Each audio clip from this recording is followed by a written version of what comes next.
नवीन mini व्लॉगमध्ये तुमचं स्वागत आहे. आज जनरेटरचं पूर्ण ऑइल चेंज करायचं प्लॅन होतं. तर आम्ही आल्या सगळं मेन म्हणजे कॅन्डल फिल्टर, लुबोल कॅन्डल फिल्टर आम्ही काढून घेतलं आहे.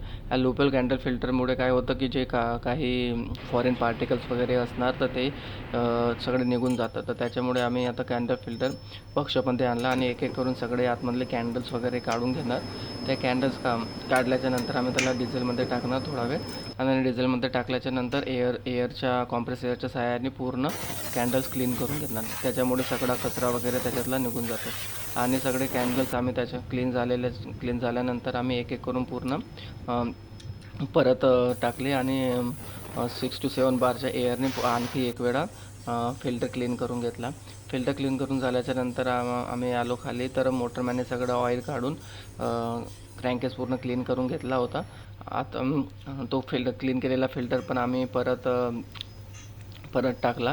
आणि आता परत टाकल्याच्या नंतर आम्ही जनरेटरमध्ये ऑइल पण घेतलं आहे. जनरेटरमध्ये नियर अबाउट 1200 लिटर ऑइल जातं. तर 1200 लिटर ऑइल पण आम्ही घेतलं आहे आता सगळं. आणि प्रायमिंग पंप चालू करून पण बघितलं की असं ऑइल बरोबर सर्क्युलेट होतं की नाही होत. तर आता मोटरमॅन पूर्ण क्रँकेस कवर सगळे लावून राहिला. सगळे टाईटनेस झाल्याच्या नंतर पण चेक करणार आम्ही की कुठून लीक वगैरे तर नाही होणार. अशा प्रकारे आम्ही जनरेटरचं ऑइल चेंज केलं आहे.